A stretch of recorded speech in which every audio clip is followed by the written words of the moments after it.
Olá, meu amigo, olá, minha amiga.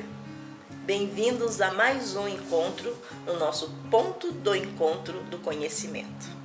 O nosso tema de hoje vai ser sobre perseverança. E nós vamos nos amparar no texto bíblico de Marcos, capítulo 5, versículos de 21 a 36. Enquanto você localiza essa passagem, eu vou agradecendo todos os e-mails recebidos e dizendo que vou estar respondendo assim que Deus nos permitir. Encontrou? Marcos, capítulo 5, versículos 21 a 36. Por que falar sobre perseverança? Muito simples, meu amigo. Muito simples, minha amiga. Tudo é muito descartável. Uma cultura onde o Ctrl+C, Ctrl+V faz parte do nosso dia a dia. O nosso controle remoto faz com que nós não permaneçamos em um canal. Nada nos agrada, nós mudamos a cada instante. Nós estamos sempre querendo estar em outro lugar. Nós chegamos em algum lugar e buscamos estar em outro lugar. Começamos o ano e já temos a necessidade de saber o que vai acontecer no decorrer do ano. É tudo muito rápido. Passa-se mais ou menos 1 ou 2 dias após o final do ano e as vitrines já mudam. Mudam todas para o quê? Para o carnaval. Nem bem termina o carnaval, 1 ou 2 dias já está o coelhinho e os chocolates. Tudo muito rápido. E essa rapidez na qual nós estamos inseridos traz consequências terríveis para nós. A primeira consequência é que nós não temos perseverança no nosso trabalho. Estamos trabalhando, estamos em algum serviço e sempre pensando em algo mais, querendo algo além. Isso não está errado, desde que eu saiba dar a razão do porquê eu quero mudar. Eu quero progredir, isso é ótimo.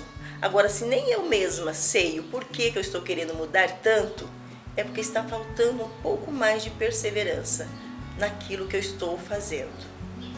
As consequências também recaem sobre os nossos relacionamentos. São frágeis, muito práticos e de repente aquilo que eu percebo que não tem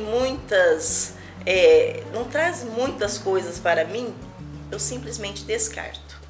Tudo muito descartável. Quero algo hoje, compro e daqui a pouco já não é mais aquilo que eu quero. Por tudo isso é que falar sobre perseverança precisa entrar na pauta do nosso encontro. E eu buscando o que vem a ser perseverança, achei muito interessante um dos significados que diz que perseverança é permanecer, é ficar em um lugar com esperança. Esse significado chamou muito a atenção, porque ficar num lugar com esperança. Porque muitas vezes nós somos perseverantes, mas murmurando. Não gosto, até quando, queria sair. Outras vezes nós somos perseverantes, mas por comodismo. Se eu sair daqui eu vou fazer o quê? Será que é minha idade? Será que eu tenho jeito? Eu vou continuar? Esse tipo de perseverança não agrada. Esse tipo de perseverança não traz a felicidade que todos nós buscamos. Agora, perseverar com esperança, este é o segredo. Por isso que a resolução, a solução, a descoberta desse segredo, só quem pode nos dar é a palavra. E Marcos capítulo 5, versículos 21 de 36, vai nos mostrar qual o segredo de perseverar com esperança. Já localizou? Então vamos para o nosso texto. Jesus passou novamente para outra margem, e uma grande multidão se juntou ao redor dele. Ele estava à beira-mar. Veio então um dos chefes da sinagoga, chamado Jairo. Vendo Jesus, caiu-lhe aos pés e suplicava insistentemente: minha filhinha está nas últimas. Vem e impõe as mãos sobre ela para que fique curada e viva. Jesus foi com ele. Uma grande multidão o acompanhava e o apertava de todos os lados. Estava aí uma mulher que havia 12 anos sofria de hemorragia e tinha padecido muito nas mãos de muitos médicos. Tinha gastado tudo o que possuía e, em vez de melhorar, piorava cada vez mais. Tendo ouvido falar de Jesus, aproximou-se na multidão por detrás e tocou-lhe no manto. Ela dizia: se eu conseguir tocar na roupa dele, ficarei curada. Imediatamente a hemorragia estancou e a mulher sentiu no corpo que estava curada da doença. Jesus percebeu imediatamente que uma força tinha saído dele. Então, virou-se no meio da multidão e perguntou: quem foi que tocou na minha roupa? Os discípulos disseram: estás vendo a multidão que te aperta e ainda perguntas: quem me tocou? Mas Jesus ficou olhando em volta para ver quem tinha feito aquilo. A mulher, cheia de medo e tremendo, percebeu o que lhe havia acontecido. Então foi, caiu aos pés de Jesus e contou toda a verdade. Jesus disse à mulher: minha filha, sua fé curou você. Vá em paz e fique curada dessa doença. Jesus ainda estava falando quando chegaram algumas pessoas da casa do chefe da sinagoga e disseram a Jairo: sua filha morreu. Por que você ainda incomoda o mestre? Jesus ouviu a notícia e disse ao chefe da sinagoga: não temas, crê somente. Meu amigo e minha amiga, nós temos aqui um relato de um homem que perseverou com esperança. 9, ele sai de cena. Somente 6 foram dirigidos a ele, Jairo. E o que eu aprendo com Jairo? Primeiramente, eu aprendo que Jairo tem uma atitude de humildade. Perseverar com esperança é ter humildade. No 22 diz que ele caiu aos pés do Senhor. Ele não ficou numa posição arrogante, achando que ele poderia solucionar a sua própria situação. Não, ele caiu aos pés do Senhor, colocando no Senhor o sentido de toda a sua esperança. No 23 vai dizer que ele pediu com insistência. Pedir com insistência não é pedir 1, 2 ou 3 vezes. Pedir com insistência é pedir muitas vezes. É insistir dia após dia no mesmo objetivo.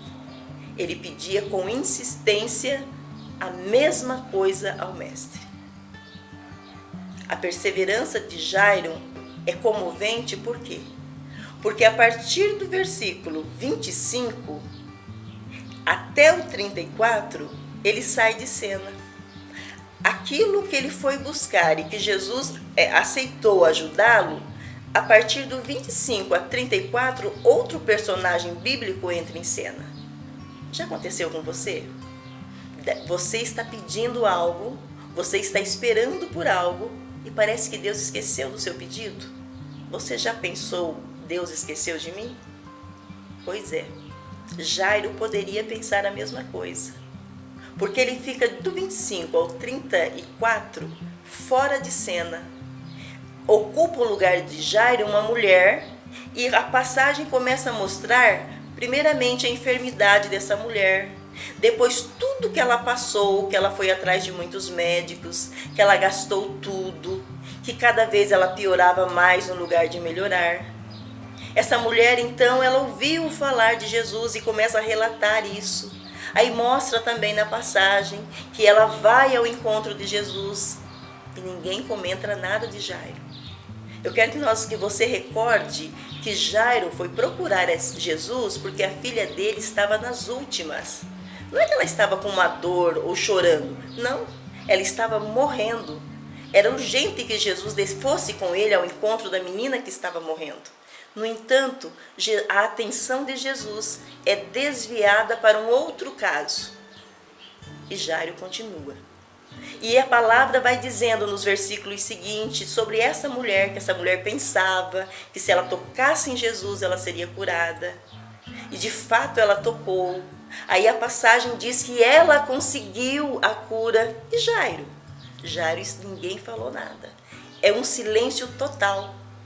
Você sabe o que você faria, o que eu faria no lugar de Jairo? Sairia, ia buscar outros recursos. Por quê? Porque Jesus já foi ao alcance de alguém que entrou depois da situação dele e ela já resolveu a situação dessa mulher. Enquanto que ele estava com a filha praticamente morta, ainda não tinha conseguido nada. Ele poderia muito bem ter buscado ajuda em outro lugar. Com certeza outras pessoas deram esse conselho para ele. Vai para outro lugar, busca ali um feiticeiro, um curandeiro, um outro médico, outro lugar. Olha só como é que tem a multidão ao redor dele. Mas Jairo permaneceu. E Jesus ainda, nesse mesmo sentido, ele ainda para. Algumas versões diz que ele vira-se, que ele volta-se para a multidão, mas o sentido é, aquilo que ele estava caminhando, ele interrompe. Ele estava indo ao encontro da filha de Jairo, ele interrompe a saída e olha ao redor para ver quem o tocou. Você já imaginou o que passou pela cabeça de Jairo? O tempo era inimigo. Aquele que ele tinha certeza que poderia salvá-lo para o seu andar.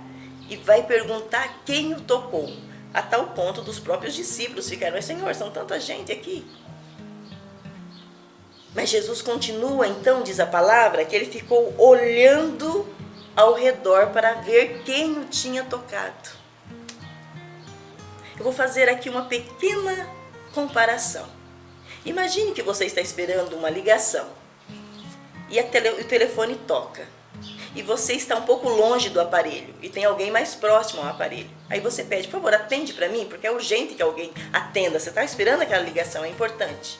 E a pessoa levanta e vai buscar esse atendimento. Mas no percurso, de repente, alguém chama, essa pessoa para conversar, para dar outra orientação e o telefone está lá, tocando. O que você faria? No mínimo, você daria um grito com essa pessoa. Vai buscar, atende. Ou você levantaria rapidamente, trombando, passando e mostrando o quanto você estava irritado, indo na frente para poder buscar atender o telefone. Alguma reação você ia ter no caso, porque a pessoa parou de fazer aquilo que ela se propôs para fazer outra coisa. Você sabe o que Jairo fez? Continuou em silêncio. A palavra não escreve nada, nenhuma manifestação de Jairo. Nenhuma murmuração por Jesus ficar parado buscando saber quem o tinha tocado. A palavra não diz nada que Jairo tivesse feito. Por quê? Porque Jairo estava pacientemente perseverando com esperança naquele o qual ele havia pedido socorro. Ele sabia que aquele que ele havia pedido socorro era capaz de resolver a situação dele. E não era ele que ia falar o meio que ele deveria fazer. No versículo 34, Jesus continua o diálogo com a mulher. E nisso que ele está falando, o versículo 35 vai dizer, ele ainda estava falando quando chegam algumas pessoas da casa de Jairo. E essas pessoas, então, falam para Jairo: sua filha morreu. Tudo aquilo que ele havia passado, naquela angústia, vamos dizer assim, da espera, o caminhar ali pacientemente, mas na expectativa da chegada para poder solucionar a sua situação, uma frase acabou com tudo: a tua filha morreu. E esses que eram da casa de Jairo continuam ainda falando para ele: por que você ainda incomoda o mestre? Sua situação não tem mais solução. Deixe que outros agora possam ser ajudados pelo mestre. Na nossa vida também é assim. A nossa perseverança não conta apenas com a nossa vontade. Ela também tem como inimigos vozes de pessoas até muito próximas a nós. Em Jairo foram pessoas da casa de Jairo.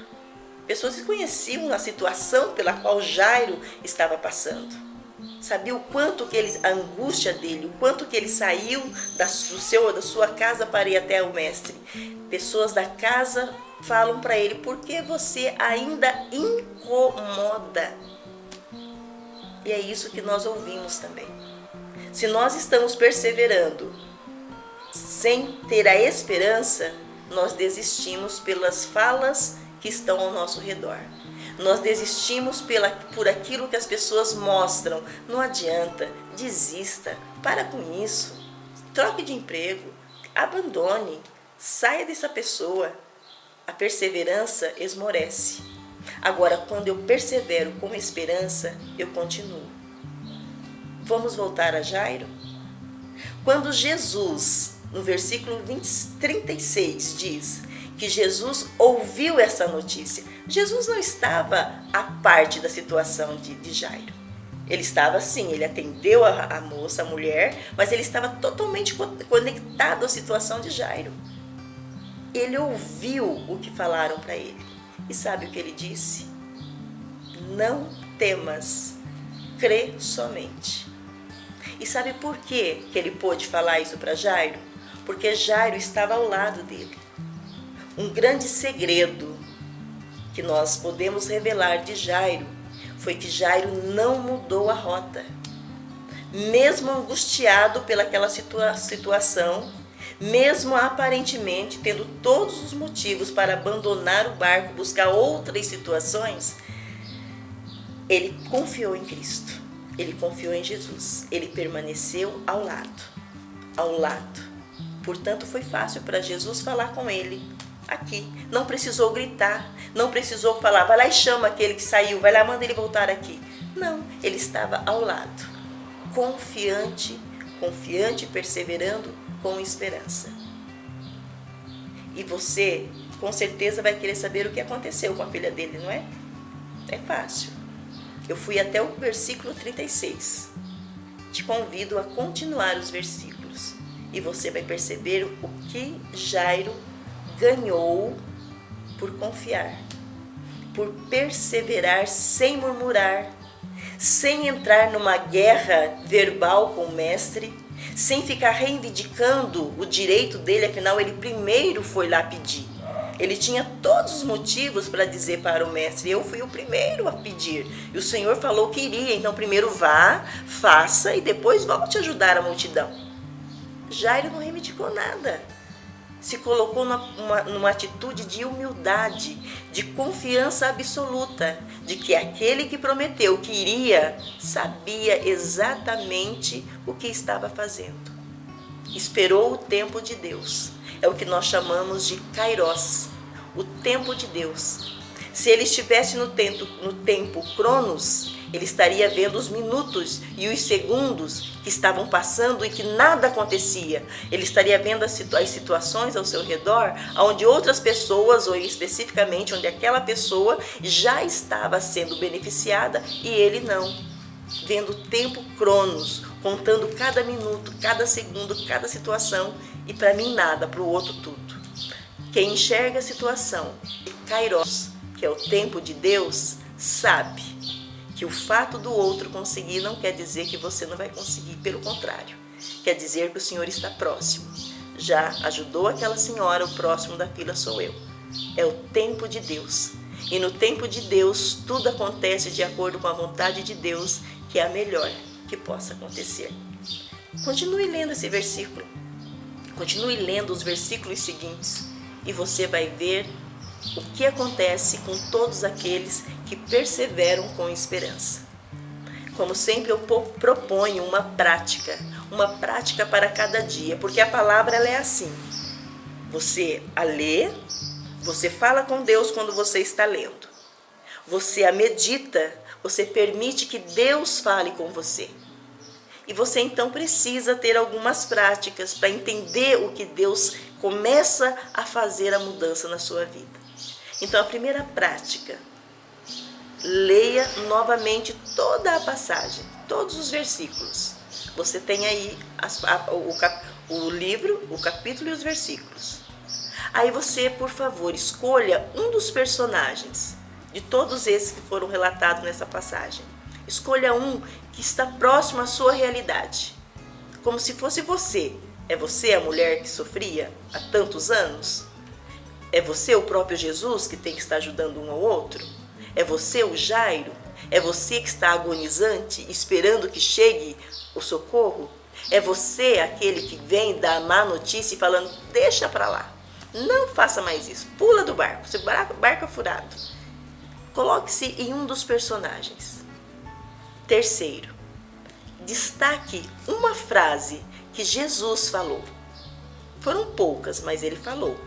Destaque essa frase que para você calou, né? Falou mais forte em você.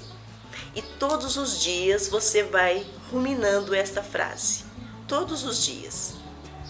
E eu posso dizer para você. Se você provar, você vai ver como o Senhor é bom. Como o Senhor trabalha e trabalhará na sua vida. Um forte abraço e continue com Deus.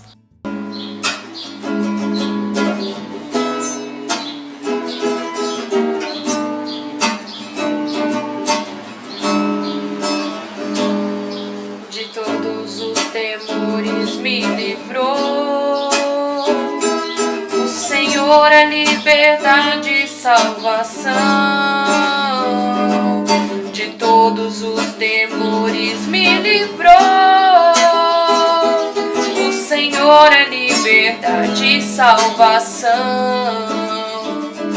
Bendirei o Senhor Deus em todo o tempo.